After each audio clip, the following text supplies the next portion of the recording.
jamais vu Jemima aussi horrifiée. Il connaît tous tes secrets. Qu'est-ce que tu veux dire? Elle me dévisage comme si je lui avais annoncé que je sortais avec un tueur en série. J'étais assise à côté de lui dans l'avion et je lui ai tout raconté sur moi. Je grimace en m'examinant dans la glace et je m'arrache un sourcil. Il est 7 heures. J'ai pris un bain, je me suis séché les cheveux et maintenant je me maquille. Et voilà qu'il lui a demandé de sortir, commente Lizzie. N'est-ce pas romantique? Jemima est atterrée. Tu plaisantes, hein? Dis-moi que c'est une blague. Mais je ne plaisante pas du tout. Où est le problème? Tu vas sortir avec un type qui sait tout de toi. Le livre s'appelle Les petits secrets d'Emma. Oui. Et tu me demandes où est le problème? T'es dingue ou quoi? Mais non, je ne suis pas dingue du tout. Merci pour le follow. Merci beaucoup. Je savais qu'il te plaisait, répète Lizzie pour la 1000e fois. Je le savais dès que tu as commencé à en parler. Elle regarde mon reflet dans la glace. Laisse donc ton sourcil droit comme il est. Tu es sûre? Emma, on ne doit pas tout dire aux hommes. Il faut garder des choses pour soi. Ma mère m'a toujours dit qu'il ne fallait pas laisser les hommes voir nos pensées ni le contenu de notre sac. Trop tard, fais-je, avec un air de défi. Il a tout vu. Alors, ça ne marchera jamais, prédit Jemima. Il ne te respectera pas. Mais si, Emma, poursuit Jemima avec un ton de pitié, tu ne comprends pas. Tu as déjà perdu. Qu'est-ce qu'il y a, mon chat? Je crois que mon chat aussi veut faire de la l'ASMR avec vous. Elle a envie de vous miauler dessus. Chut. Mon chat, sois plus douce quand tu miaules. Chut. C'est les petits secrets d'Emma. L'histoire. Voilà, comme ça je te le montre, comme ça tu le vois bien. Mon chat, t'as mangé? T'as mangé, mon petit chat, t'es bien là. Voilà les petites caresses, les petits câlins. Oui, mon petit chat, t'es belle.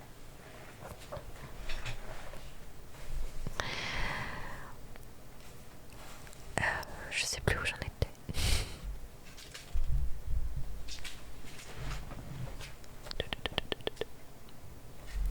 Mais si, Emma, poursuit Jemima avec un ton de pitié, tu ne comprends pas. Tu as déjà perdu. Sûrement pas. J'ai parfois l'impression que Jemima prend les hommes pour des extraterrestres. Merci beaucoup. Que l'on doit conquérir par tous les moyens possibles. Sois plus constructive, intervient Lizzie. Toi qui es sortie avec tout un tas de riches hommes d'affaires, tu as sûrement des conseils à lui donner. D'accord, répond Jemina, en posant son sac. C'est une cause perdue, mais je veux bien essayer. Elle commence à compter sur ses doigts. Première chose, être très soignée. Pourquoi tu crois que je m'épile? Bien. Deuxième chose, intéresse-toi à ses passe-temps. Qu'est-ce qu'il aime? Je sais pas. Les voitures, je crois. Apparemment, il a plein de voitures de collection dans son ranch. Excellent. Merci pour le follow. Merci. S'exclame Jemima. Parfait. Fais semblant d'adorer les vieux tacos. Propose-lui d'aller voir une exposition de voitures. Tu pourrais parcourir un magazine de bagnole en allant là-bas. Impossible. J'avale une gorgée de mon médicament spécial d'avant rendez-vous. Mon chéri Harvey's Bristol crème préféré. Je lui ai dit dans l'avion que je haïssais les voitures de collection. Tu lui as dit quoi? S'exclame Jemima, comme si elle voulait me gifler. Tu as avoué à l'homme avec qui tu sors que tu détestes son passe-temps favori. Comment je pouvais savoir à ce moment-là qu'on sortirait ensemble?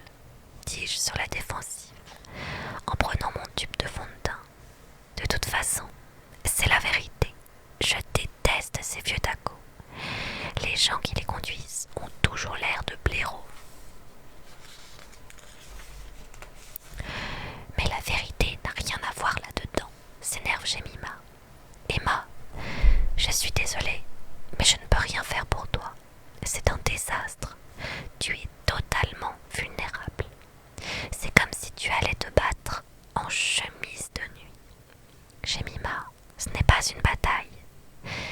jeu d'échecs. C'est un dîner avec un type sympathique. Jemima, tu es trop cynique, rajoute Lizzie. Je trouve la situation très romantique. Leur soirée va très bien se passer parce qu'ils ne seront pas coincés. Merci beaucoup. Il connaît Emma. Il sait ce qui l'intéresse. Ils sont faits l'un pour l'autre. Ok, je m'en tape. Qu'est-ce que tu mets? Ma robe noire, dis-je l'air innocent, et mes chaussures à lanière. Je lui désigne la porte où ma robe est suspendue. Jemima cligne fortement des yeux. Je pense souvent qu'elle aurait fait un bon officier de la Gestapo. On est bien d'accord. Merci beaucoup. Tu ne m'empruntes rien. Évidemment, dis-je d'un ton indigné. Qu'est-ce que tu crois? J'ai mes affaires. Bien. Alors, amuse-toi. Lizzie et moi attendons qu'elle disparaisse dans le couloir et que la porte d'entrée claque. Allons-y, fais-je tout excitée. Mais Lizzie lève la main. Attends. Nous restons immobiles pendant 2 bonnes minutes. Puis, la porte d'entrée s'ouvre très doucement. Elle essaye de nous choper, murmure Lizzie. Eh oh, s'écrie-t-elle. Il y a quelqu'un. Merci pour le follow. Merci beaucoup. C'est moi, répond Jemima à la porte. J'ai oublié mon gloss. Ses yeux inspectent la pièce. Tu ne le trouveras pas ici, Félicie, en vraie Sainte-Nitouche. Non, tant pis. Elle scrute à nouveau chaque coin. Bien, alors, bonne soirée. Une fois de plus, elle disparaît dans le couloir. Et une fois de plus, la porte d'entrée claque. Allons-y maintenant, dit Lizzie. Nous détachons le papier collant de la porte de Jemima et Lizzie fait une marque pour se souvenir de l'emplacement. Une seconde, crie-t-elle au moment où j'allais ouvrir. Il y en a un autre en bas. Tu aurais fait une parfaite espionne. Bien, fait-elle l'air concentrée. Elle a sûrement placé d'autres pièges. Il y a du scotch sur la penderie. Non, regarde en l'air. Un verre d'eau est posé en équilibre au-dessus de la porte pour nous arroser si nous l'ouvrons. Quelle salle! S'exclame Lizzie pendant que je l'enlève. Tu sais, j'ai passé l'autre soirée à répondre à sa place à des tas d'appels et elle ne m'a même pas remercié.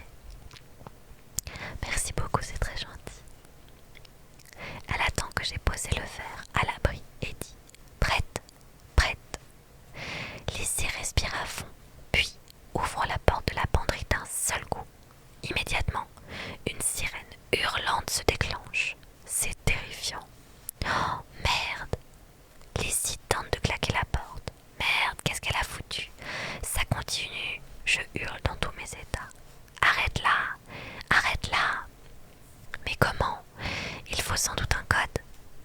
On se met à fouiller partout, comme deux folles, à la recherche d'un interrupteur. Je ne vois pas de bouton. D'un seul coup, la sirène cesse et nous nous regardons hors d'haleine. En fait, lâche Lizzie après un bon moment. Je crois que c'était la sirène d'une voiture. Tu as peut-être raison. Timidement, Lizzie ouvre la penderie. Silence. Bon, dis-je, allons-y. Oh, incroyable. La garde-robe de Jemima ressemble à un coffre à trésor ou à un arbre de Noël, que des affaires neuves, brillantes, de toute beauté, pendues côte à côte sur des cintres parfumés comme dans une boutique. Toutes ces chaussures sont dans leur boîte, avec une photo au Polaroid. Les sacs sont alignés sur une étagère. Il y a un bail pour le follow, merci beaucoup, que je n'ai pas pioché dans l'armoire de Jemima, et tout semble nouveau. Je soupire, songeant à mon propre bordel. Elle doit passer au moins 1 heure par jour à ranger ses affaires.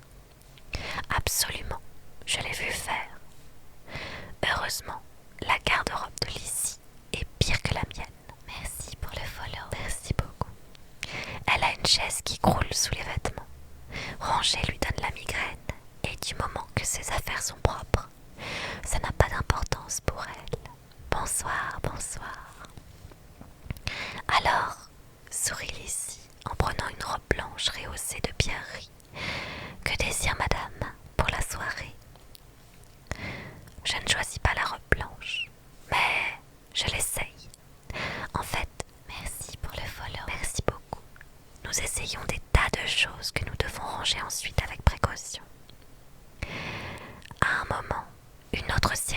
voiture rugit et nous saute le volant, merci beaucoup, au plafond pour faire ensuite comme s'il ne s'était rien passé.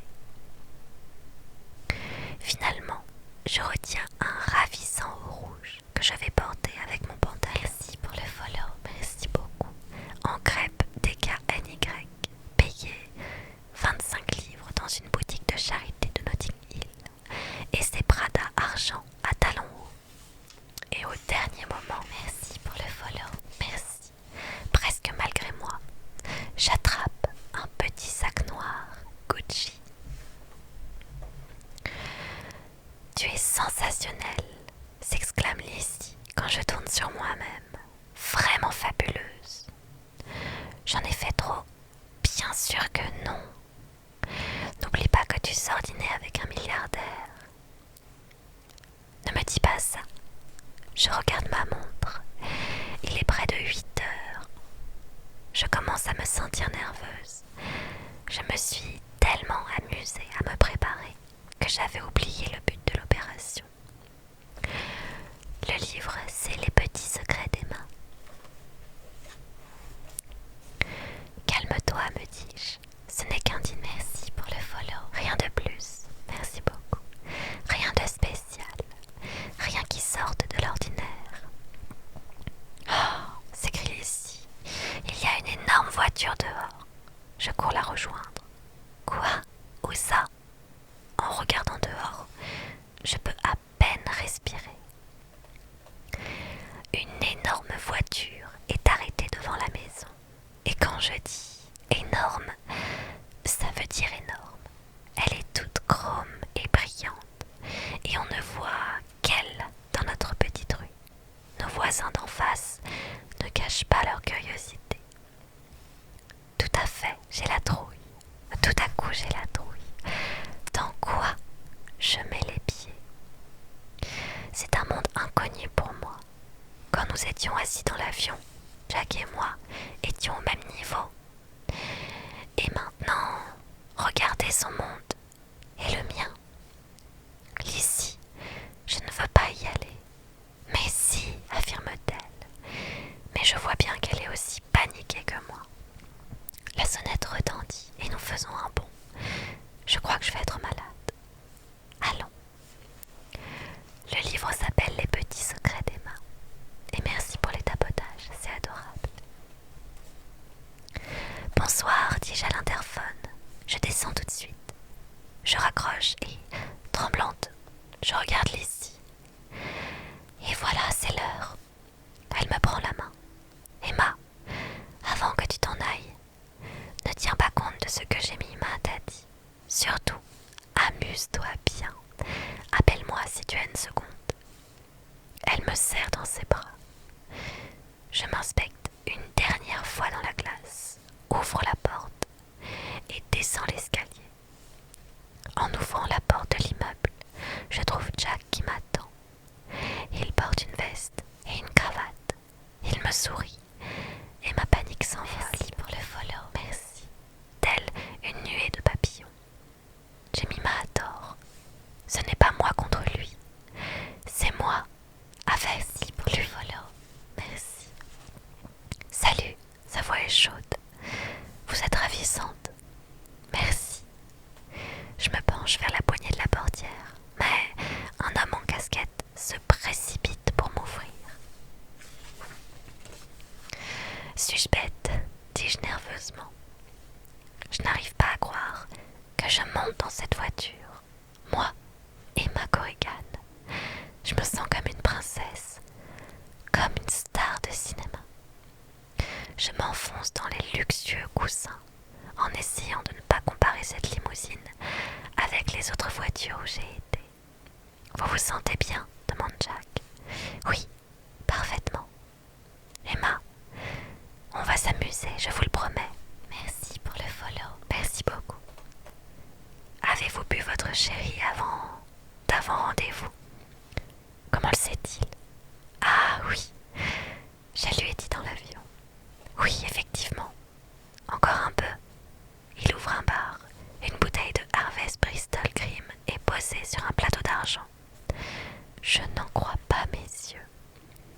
l'avez amené juste pour moi. Non, c'est ma boisson favorite. Il a dit ça d'un ton si pince sans rire que j'éclate de rire. Je vais vous imiter, déclare-t-il en me tendant un verre. Merci pour le follow, merci beaucoup. Je n'en ai jamais goûté. Il s'en verse une bonne mesure, en avale un peu et crachote. Vous aimez vraiment ça? C'est super bon, ça a un goût de Noël. Le goût me fait penser à... Il agite la main. Non, je préfère ne pas vous le dire. Mais je vais m'en tenir au whisky si ça ne vous fait rien. Comme vous voulez, mais vous ne savez pas ce que vous ratez. J'avale